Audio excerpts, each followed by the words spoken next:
o direito de sair daquele sistema, mas ela merece ser reconhecida pelo tempo que ficou, independente da forma que foi demitida.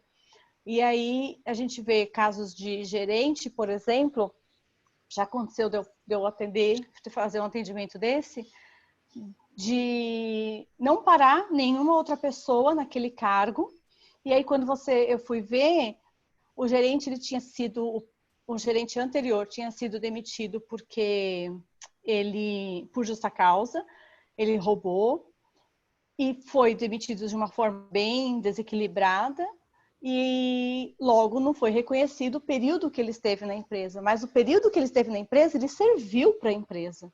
Ele cometeu um erro, não pode, tem que responder, né? Tem que arcar com as consequências, mas tem que ser reconhecido porque ele serviu por alguma coisa, por algum tempo ele serviu.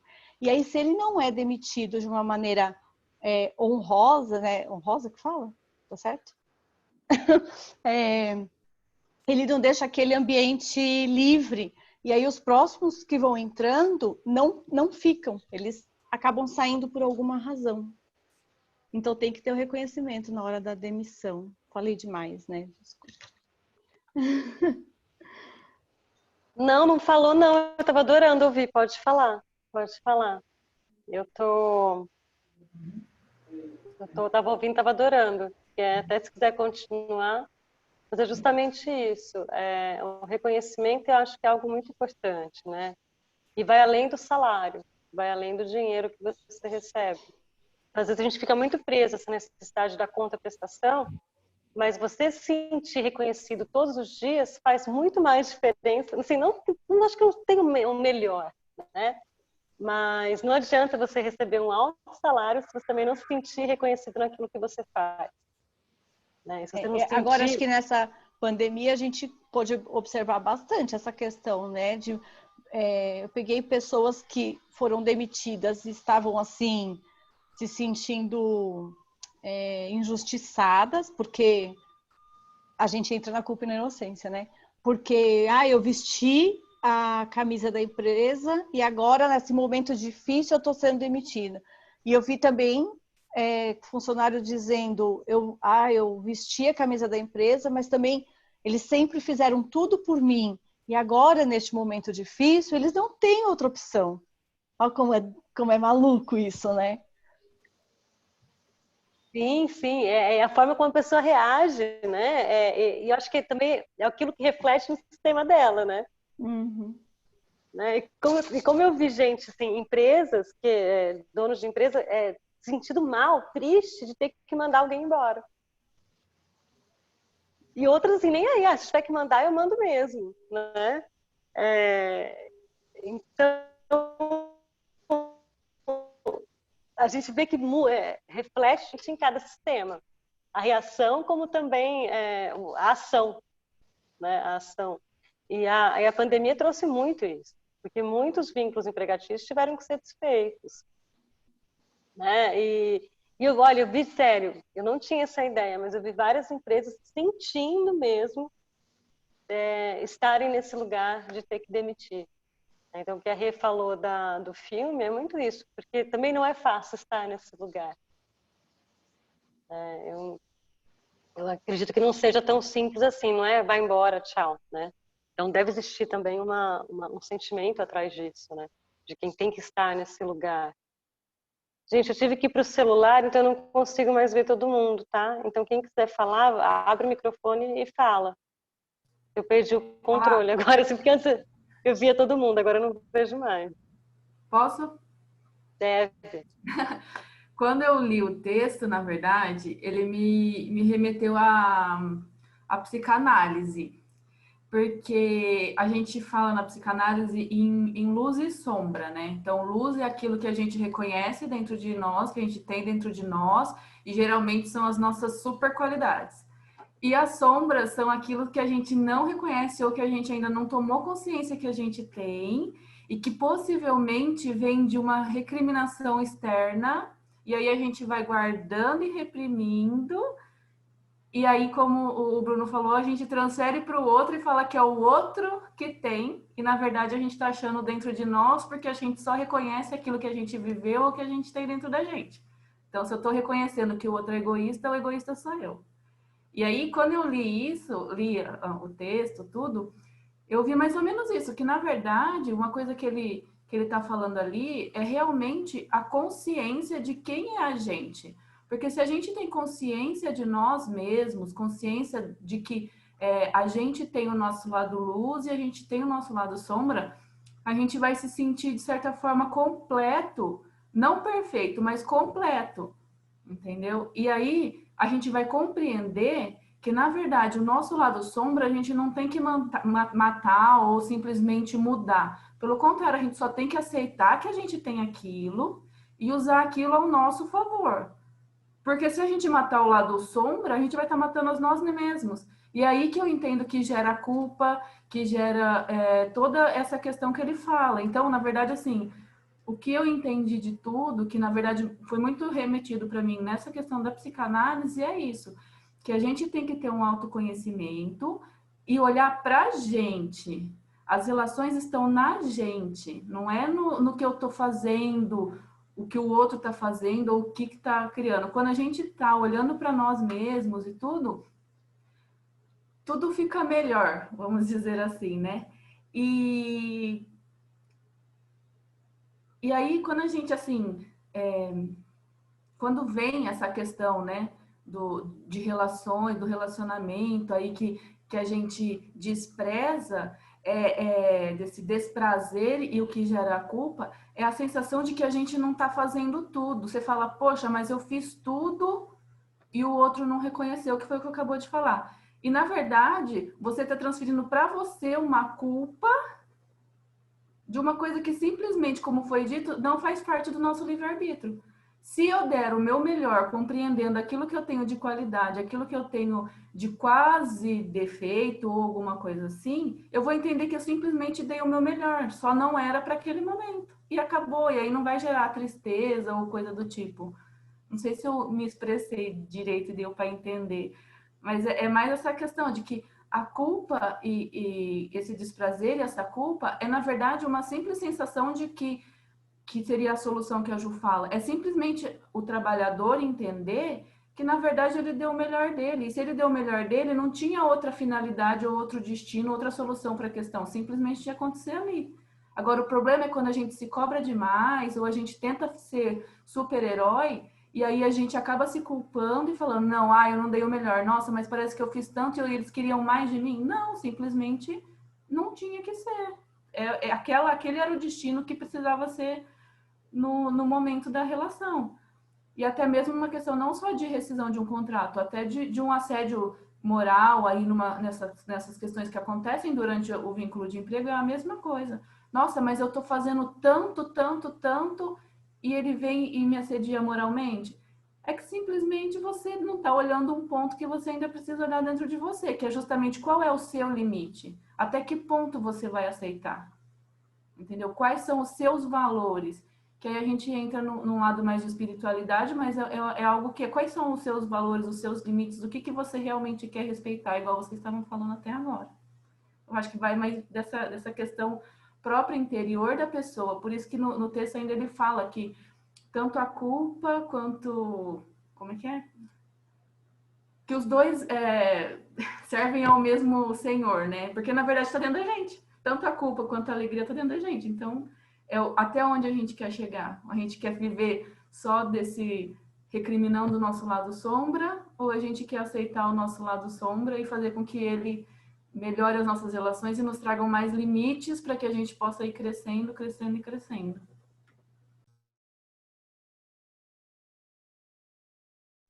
Foi mais fundo ainda, né? Mas eu acho que é bem isso, assim.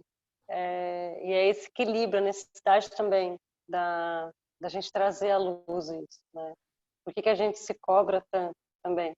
Será que a gente está naquela criança que tem que ser aceita? Escutando você me veio muito isso. E a criança que não pode errar, que quer levar uma medalhinha no final do mês, né? Então, assim, até que ponto a gente saiu desse lugar de criança que a gente não precisa mais ter essa aprovação do outro. Os nossos atos, eles têm o seu valor por si só. Não sei, me veio muito isso com a sua fala. Gostei. E não veio para mim também, tá? Eu sinto que quando que eu tô nesse lugar, estava conversando com a Ana Cláudia até hoje sobre isso, de me sentir incapaz, de me sentir insegura em relação às minhas atividades.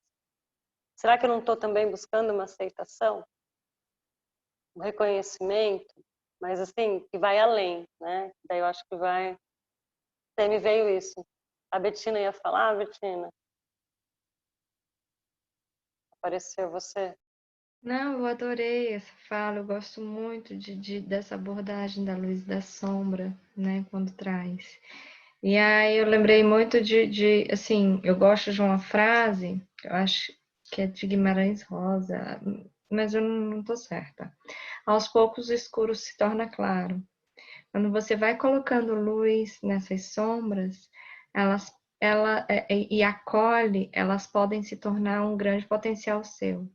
Por exemplo, eu tinha muito bloqueio na fala, eu tinha muito medo de falar em público, de falar com outras pessoas até na época de faculdade foi um extremo. A partir do momento que eu enfrentei alguns preconceitos que eu tinha, né, em relação, muitas vezes eram preconceitos de moralidade excessiva, né, a partir do momento que eu coloquei luz e que eu acolhi esses meus julgamentos, foi até num congresso da Helen Schule, eu acho que foi em 2018, que eu fiz um exercício sistêmico e olhei para aquilo que eu mais rejeitava, que eu mais julgava. Destravou a fala, destravou, foi uma integração, sabe? Eu passei a julgar menos, a aceitar mais, né? Me aceitar. Tudo que eu apontava no outro era apontando para mim. Então, eu gosto muito dessa abordagem da psicanálise quando traz, né? A questão da luz e da sombra, porque realmente, quando você coloca luz na sua sombra, né? Você ilumina um pouco, você percebe que não é um monstro, assim. Você toma consciência, e o que eu posso fazer de bom? Então, a tomada de consciência, ela é a chave para esse processo de autorresponsabilidade, né? Você tem a opção também de não se reconhecer, de reconhecer, mas não agir. Mas a tomada de consciência é o primeiro ato, né? E aí eu queria registrar exatamente essa interligação da importância de colocar luz nessas sombras que a gente às vezes julga tanto, e ela pode se tornar exatamente coloca de lado, né? Tem até uma figurinha que tem circulado bastante, né? Se você encara como se fosse um monstro, vê aquela sombra enorme. Mas se você acolhe, ela vai diminuindo, vai ficando assim. Então você acolhe, você reconhece, quando começa a crescer novamente, você olha, acolhe, né? E faz esse processo constante.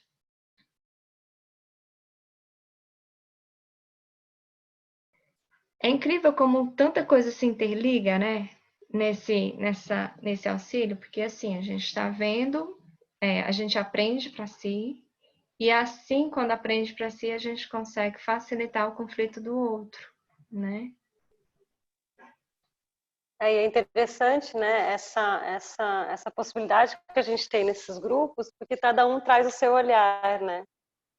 Então, você trouxe a PNL, o professor trouxe a mediação, a Vi trouxe da psicanálise, a Indianara do Ministério do Trabalho, a Ana, ela falou uma frase do Axis. Então, a gente vê a junção de todas essas ferramentas e para crescimento nosso, principalmente. Eu acho que esse grupo ele traz bastante isso, né? Possibilita a gente refletir um pouco e ver como as coisas estão interligadas também. Até esses instrumentos também estão interligados. Gente, a Rê vai precisar sair. Dá tempo de tirar uma foto, Rê? Eu acho que ela já saiu. já saiu. Então, Mas eu acho que ela tirou, Ju. ela tirou, que bom que ela tirou, né? Não, eu acho que é super rico esses debates, sim, para nossa forma de atuação mesmo, né? E até para a gente acolher nossas sombras, porque eu, pelo menos, eu me sinto muito em evolução e muito pequena ainda, perto de tantas coisas que existem, tantos olhares que a gente pode ter. Então, cada reunião eu aprendo tanto com vocês, e essa forma de integração e de respeito com a opinião do outro. Uma coisa que eu tenho visto é que nunca vi ninguém, por mais que seja divergente a opinião, entrar em choque. Eu acho uma coisa bem interessante, né? A gente está conseguindo ter um respeito muito bacana. E olha, que você falou da Axis, eu não tinha percebido que eu tinha falado uma ferramenta da Axis, mas como se complementa, porque realmente a Axis trabalha muito a consciência, do trazer a consciência, né? E é isso mesmo, quanto nós estamos conscientes, que parte nossa que está agindo, né? E eu acho que o desafio é isso, como a gente vai poder trazer isso para a empresa e para o trabalhador, né? Que até o Bruno colocou aqui da mediação, né? Eu achei muito interessante e eu acho que o nosso desafio tá agora, como nós vamos levar isso para o trabalhador e para a empresa. Porque... Alguém escreveu também da consultoria, né? Desculpa te interromper, mas acho que é interessante. Acho que a Betina estava comentando a frase do Bruno, né, Betina? Olha, ele colocou como instrumento a ser utilizado nos conflitos durante a vigência do contrato do trabalho. Então, acho que o nosso desafio é como que nós vamos levar esse instrumento, né, para o trabalhador e para a empresa.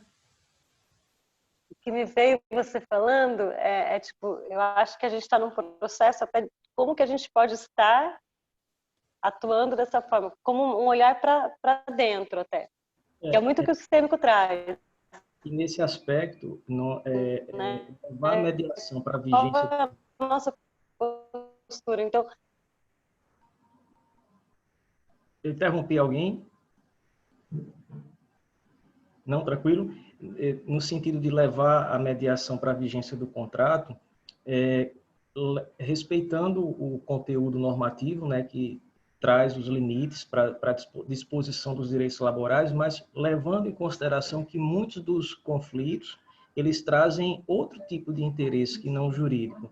É o que vocês pontuaram, realmente, a falta do reconhecimento, que o fato de eu vestir a camisa, de, para mim, aquela relação ser uma relação de pertencimento, e para o empregador, muitas vezes, não o ser. E, às vezes, é o inverso.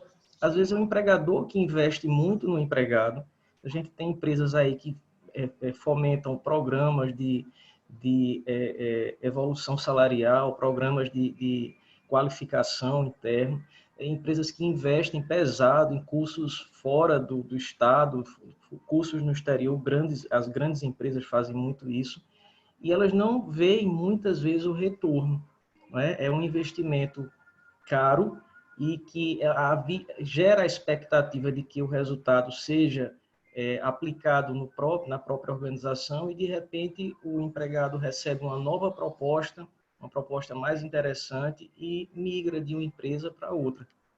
Então, eu pontuo a mediação nesse contexto. Inclusive, essa semana semana passada eu estava tendo um seminário, um workshop na OAB Maranhão. Eu achei bem interessante a colocação da palestrante. Ela pontuou exatamente essa situação. Nós não estamos querendo fazer com que a mediação comprometa o contexto do direito material laboral na vigência do contrato. Embora a CLT traga vários espaços aí de uma possível negociação, como, por exemplo, o trabalho remoto, as expensas do trabalho remoto, por exemplo, seriam enquadradas como uma situação em que abre-se espaço para uma negociação na vigência do contrato. Mas não é bem isso. Vai muito mais além do que o próprio direito. Vai levar em consideração o interesse. E foi colocada uma pergunta, né? Como é que a gente pode fazer isso na prática? Como é que eu posso investir num programa de gestão de conflitos Bom, você hoje conta com o RH cada vez mais, né, preparado, né? A professora Betina está ministrando um curso voltado para o público, né, do RH, exatamente para fomentar nesse público o conhecimento da PNL e a aplicação, né, de algumas técnicas na gestão dos conflitos. Então, eu vejo que os RHs eles podem ser melhorados nesse aspecto, podem ser mais qualificados nesse sentido, e nós podemos, né, estabelecer aí canais de comunicação com técnicas de mediação. Se não for a mediação em si, porque a mediação seria a intervenção de um terceiro, um mediador, né, para ajudar as partes a gerirem o conflito, pode ser a própria negociação direta, fomentada aí por profissionais do setor de recursos humanos na empresa, enfim, negociação direta com técnicas que podem, dentro dessas técnicas, nós podemos destacar as perguntas que impactam, né, perguntas com objetivo, né, a gente estuda na mediação como fazer pergunta, e qual é o direcionamento que cada tipo de pergunta tem e qual é o objetivo que a gente procura alcançar com esses tipos de perguntas. Perguntas voltadas para situações futuras, para o passado, perguntas desestabilizantes. Então, eu comecei a dar muito importância, com a vivência da mediação, o papel do perguntar para mim começou a tomar um fôlego muito forte. E eu vejo como muda, como a gente consegue viabilizar o canal de comunicação quando você escolhe a pergunta adequada para o momento adequado e pontua essa pergunta, seja numa reunião privada ou seja numa reunião conjunta. Então, é nesse sentido que eu vejo a mediação extremamente eficaz durante o processo ou a própria negociação, como eu disse, a negociação direta durante a vigência do contrato de trabalho e no aspecto do direito individual, né? Quer dizer, nas relações individuais, no direito individual não, perdão, nas relações individuais, quer dizer, aquele conflito que tem um interesse real que está ali na empresa, é a busca do reconhecimento, a maioria dos casos é a busca do reconhecimento, e eu posso trabalhar esses interesses reais para evitar o conflito jurídico, né? Nessa perspectiva de tratar agora para evitar, não é, a repercussão jurídica desse caso, não é, na Justiça do Trabalho, enfim, no caminhar aí do processo trabalhista. Eu acho muito interessante esse viés, né? E eu me identifico bastante, mas por quê? Desde 2004, eu trabalhei em empresa familiar. E era uma empresa familiar com um porte em uma indústria, né? Ou seja, uma indústria de cerâmica. E aqui no Nordeste, então, as condições climáticas, isso pesa. Mas, em compensação, as reclamações trabalhistas durante 10 anos não existiam. Por quê? Havia uma política interna, né? Claro, eu não tinha o conhecimento que eu tenho hoje, mas os sócios, né? Eles atuavam numa forma mais humanizada, de diálogo com os empregados, né? De canal de acesso. Eles faziam, havia uma forma de reconhecimento, né? Essa negociação, muitas vezes, para sair, eles conseguiam ter um acesso direto com os fundadores. Então, toda essa política, aí, assim, eu entrei como advogada trabalhista, para fazer uma assistência jurídica à empresa também em outros aspectos. E eu dialogava muito com o RH. Na verdade, na época não existia nem RH, era departamento de pessoal, né? Mas a gente desempenhava ações conjuntas de RH. Então, havia também esse preventivo, né? Havia, se houvesse um problema, eles podiam me procurar, né? Para uma orientação jurídica a respeito. Então, assim, esse ambiente seguro que era proporcionado, né, proporcionou não ter nenhuma reclamação trabalhista. Engraçado que quando eu me afastei, né, Eu permaneci como assistente jurídica apenas, consultora jurídica apenas fora na empresa. Quando tinha problemas, começaram a surgir as reclamações trabalhistas, né? Então, eu vejo uma possibilidade do advogado atuar em parceria com o RH nessa mediação de conflitos, né? Porque ele vai ter uma noção, principalmente numa grande empresa, também das repercussões jurídicas que possam ter, né? Em certos acordos ou condutas, né? O que pode, o que não pode, né? Então, acho muito interessante esse viés. E aí, as ordens sistêmicas, né? Essa abordagem para as empresas da constelação auxilia por demais no equilíbrio dessa gestão humanizada. É muito interessante o que o professor Bruno Tabosa traz, porque empiricamente, de alguma forma, eu fazia isso, né? E fazia por também os fundadores estarem conscientes, né? É importante o empresário ser consciente dessa autorresponsabilidade, que não acontece facilmente, né? E aí caberia esse papel desse advogado, mas num papel de consultor jurídico e um consultor sistêmico mesmo, né?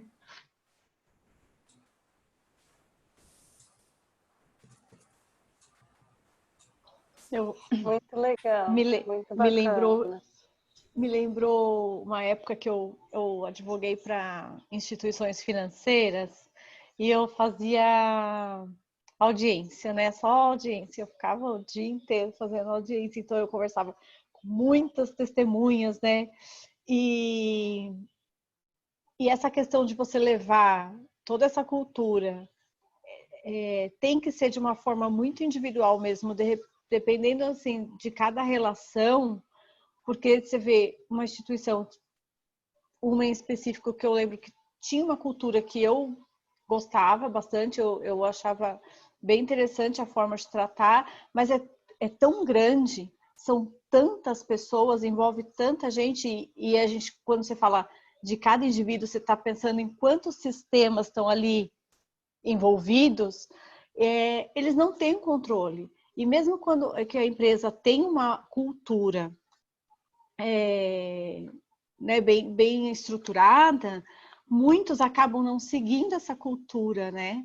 E aí a gente via que ali como advogados, né, conversando com as testemunhas, querendo saber como que funcionava determinado algum departamento, você via que era um problema de gestão de pessoas mesmo, entende? Não era nem a empresa. Mas você falava, nossa, mas a empresa ela não permite. Não, mas aquele gerente, mas aquele superintendente, sabe? Então, era uma questão de gestão de pessoas mesmo. Então, precisa ter um olhar individual sempre. Fica mais fácil quando a empresa é pequena, eu vejo dessa, não sei, né? É o meu ponto de vista. Interessante isso, né?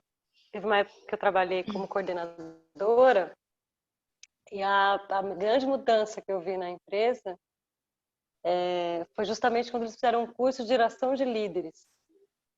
E foi até quando eu me toquei de como eu estava até no lugar errado, né? O quanto isso abriu a minha cabeça, né? Justamente para você conseguir colocar um empregado na melhor posição, aquilo que ele tem de melhor. Então, qual é a melhor competência dele? Tem gente que fala melhor, tem gente que escreve melhor, tem gente que tem um relacionamento interpessoal melhor. Então, realocar essas pessoas. E foi muito legal. Foi um ano só que teve, eles cortaram e tal, porque deu um up mesmo, né? Mas talvez a empresa não estivesse pronta ainda para crescer e tal. E os funcionários pararam de pedir demissão, era uma empresa com grande rotatividade de empregados. Então, você vê que o líder ele olhava realmente para cada empregado. Então foi muito interessante, assim, para mim foi uma época de bastante transformação também, acho que foi tipo 2015, faz tempo já. mas como eu vi como cada pecinha era importante, você mexendo uma pecinha, você transformava todo o desempenho no final. Então foi bem interessante. Foi a primeira vez que eu tive contato, como eu tinha uma certa posição de líder, era possível isso. E conversando com as pessoas em trabalho de equipe mesmo, colocando aquele que era melhor para tal coisa, reconhecendo cada um e chamando a equipe consigo, o quanto isso deu diferença. Teve uma época que a gente precisou ficar até 9 horas de trabalho para fechar um relatório gerencial, tal, que o cliente exigiu. Todo mundo ficou e ficou bem. A gente pedia pizza, sabe? Então tinha um sentimento de equipe mesmo. Mas foi um curso que a empresa forneceu. E você vê empresas grandes mesmo que têm um respeito pelo empregado, que é gigante, com sala de recreação, no intervalo, local para familiares, ou faz uma festa de final de mês que chama esses empregados. Então tem empresas bacanas, assim, né? Por isso que a gente fala que a gente tem que sair desse lugar de que só o empregado é bonzinho e a empresa também não sente, né? É bem interessante. E essa postura da mediação eu acho demais, mas eu acho também que a gente tem que olhar que tem casos que vai ser necessário uma reclamação trabalhista, por exemplo, e que está tudo bem também, né? Existem situações que vai ser necessário ter aquele juiz que vai ali falar quem tem a razão e até que ponto. Então eu tenho visto bastante nas audiências trabalhistas uma ponderação tremenda. Hoje saiu-se já daquela coisa de total procedência ou total improcedência. Pelo menos as que eu tenho visto aqui, uma fundamentação legal, sabe? Então, você vê uma preocupação do juiz em fundamentar todas as alegações. Então, assim, eu tenho visto uma postura muito grande de mudança desses magistrados também, pelo menos aqui na minha região, né? Então, eu acho que é o amadurecimento da justiça como um todo, não só isso, o sistema multiportas. É um olhar para todas as possibilidades e honrar todas elas, né? Elas andarem em conjunto. É isso que a gente está falando. Nós somos vários profissionais com olhares diferentes, mas que juntos estamos tentando buscar uma conversa, né? Um diálogo e uma ampliação de consciência. Então, justamente nesse sentido. A Marília acho que entrou bagunçando já.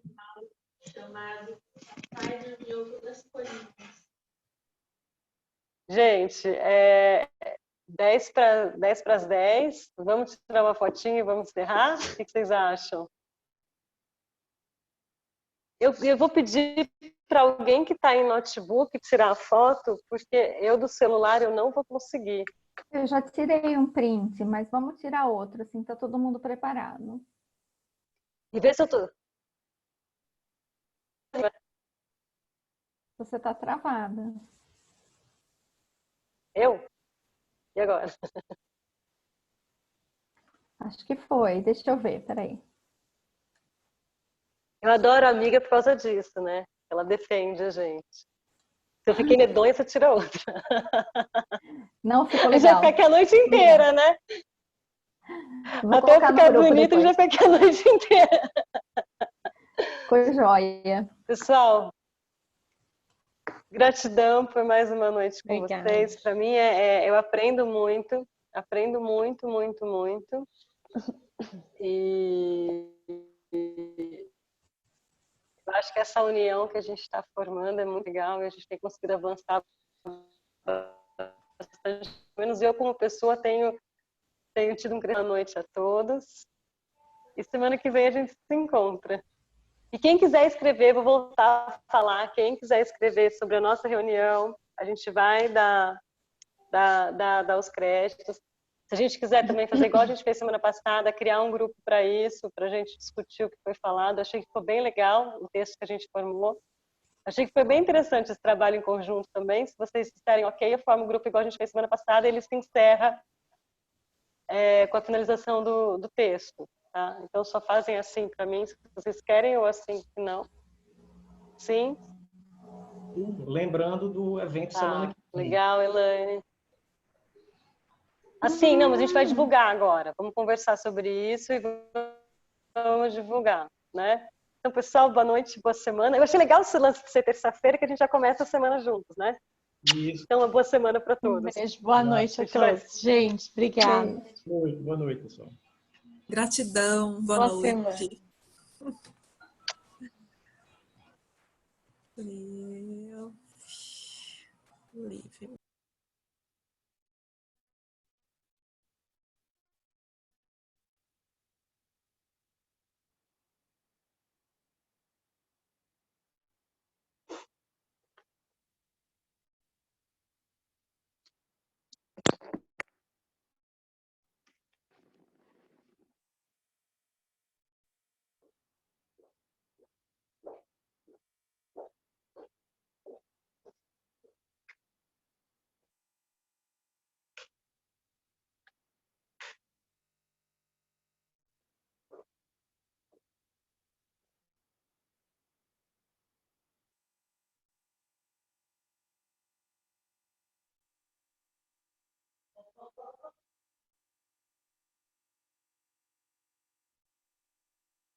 Lívia. Tem que analisar friamente.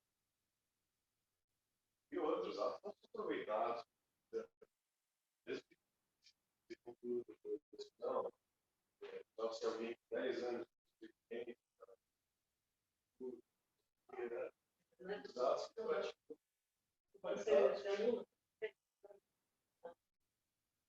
validado. No caso, foi um ato que ele vinculou, que deveria ser motivado, ele motivou um motivo falso. Mas, assim, não porque ele não podia ser. Se ele tivesse motivado, por exemplo, uma justa causa, Existe que fosse.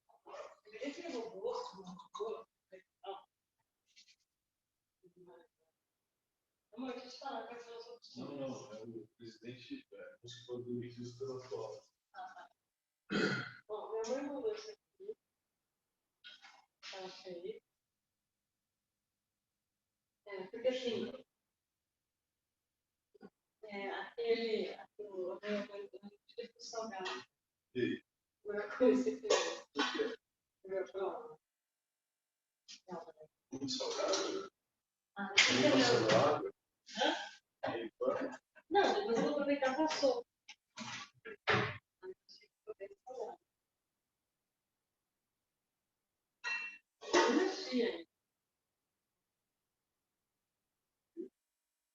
Não tá salgado? Eu não prefiro nada, não. Eu tenho que esquentar aqui a nota também. Com carne aqui. Carne moída, não. Carne moída. Da mistura na sopa. É a mesma coisa que com sem carne.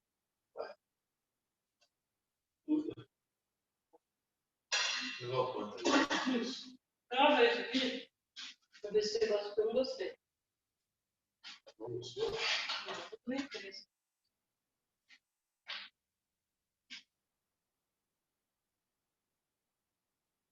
Amanhã eu já vou tratar.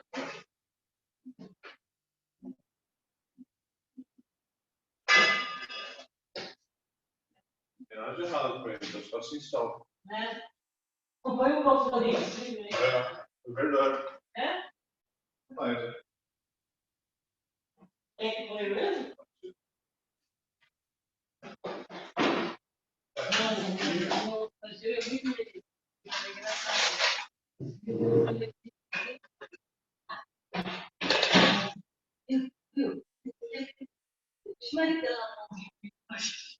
Ele é muito louco. De comemoração. quando que pode estar? Não consigo falar da tarde. Fiquei a tarde inteira. Até lá, não sei como mentir. Eu tenho aqui os telefones, os números de processo, para ficar pensando. Se eu não for no programa.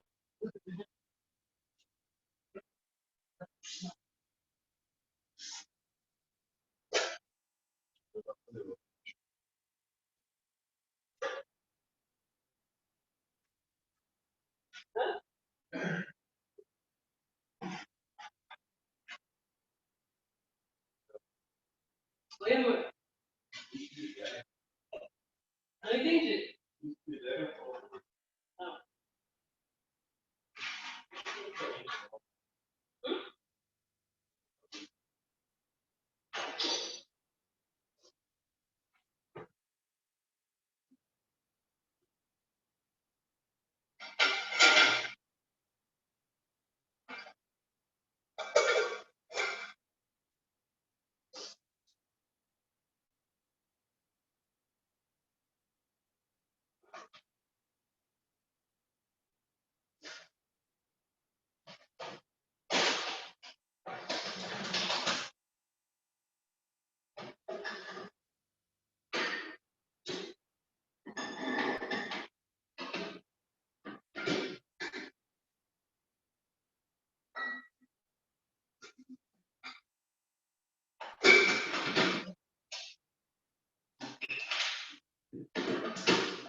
Então, se for prático,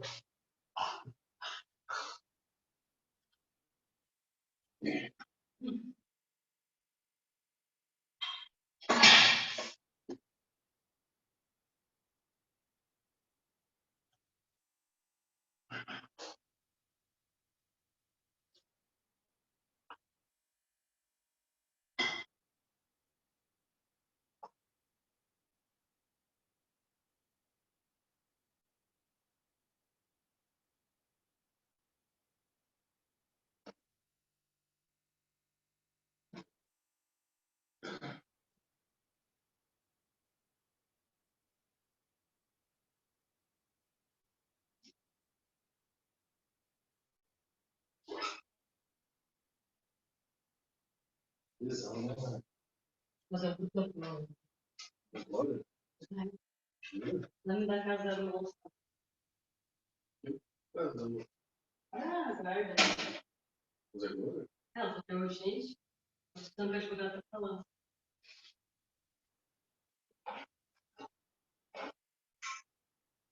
Estou diferente de fazer agora, mas Tem plantão. tem plantão.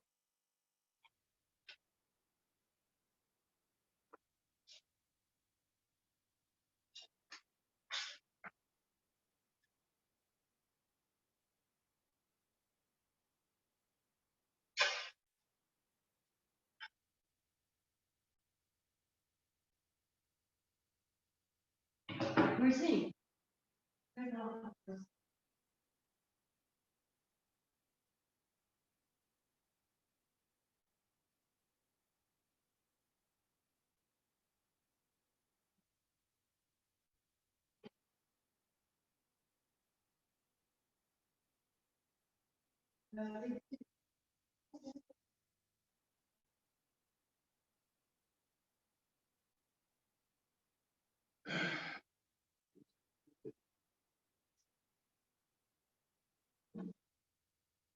Não combina muito com isso, é.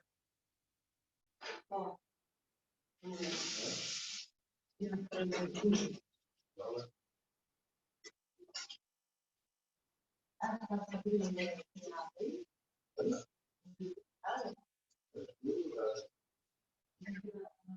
Estava ainda.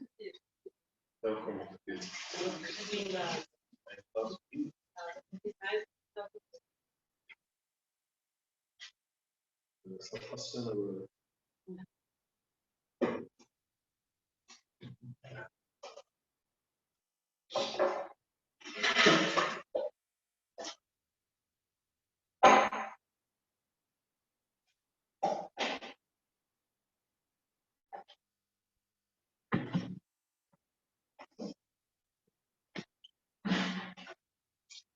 Cadeira fria?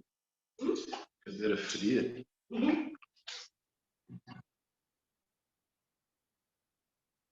Não adoro esse copinho aí. É.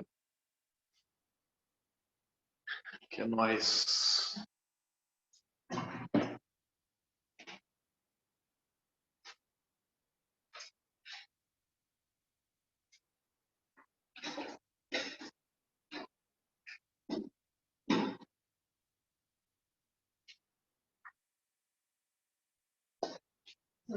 Eu sei que ele está fazendo aqui.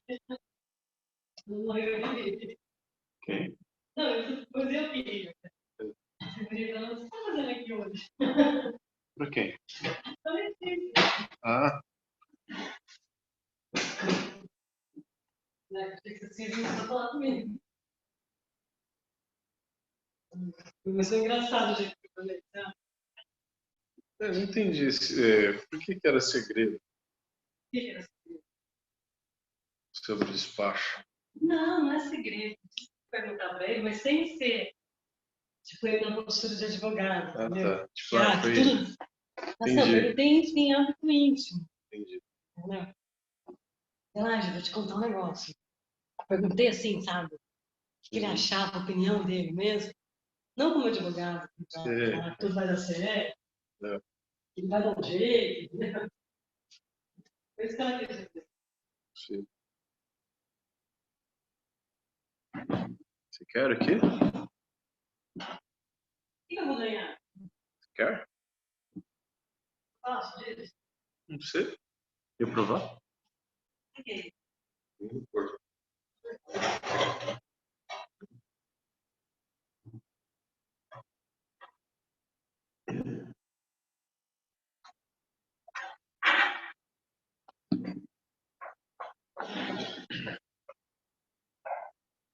Nossa, Que isso, Ju? como Que gororoba.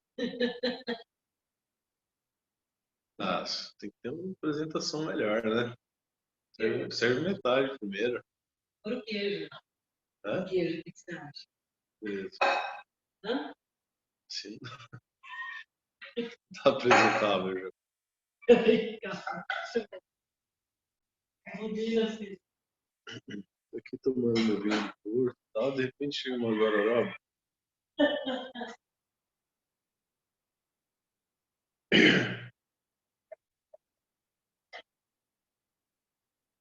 Me fala.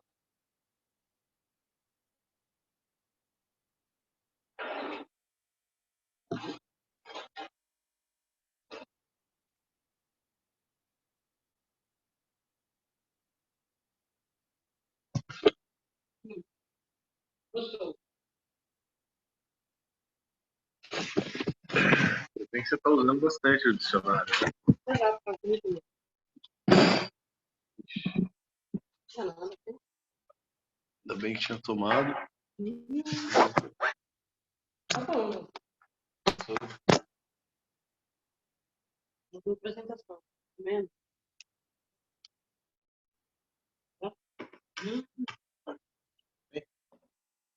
Achei que tá bom, sim, tem um pouquinho de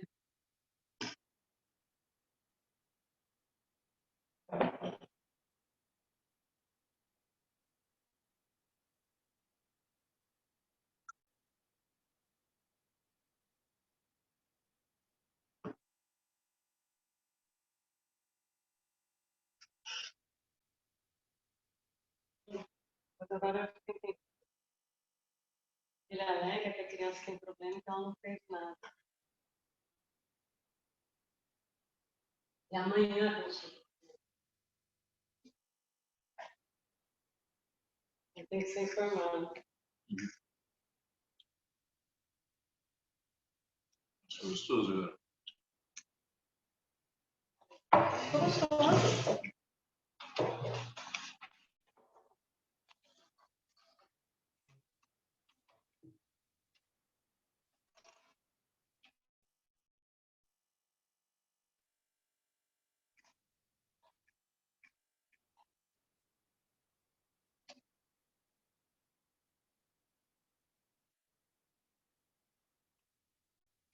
Posso só resolver isso? Você fica chateado?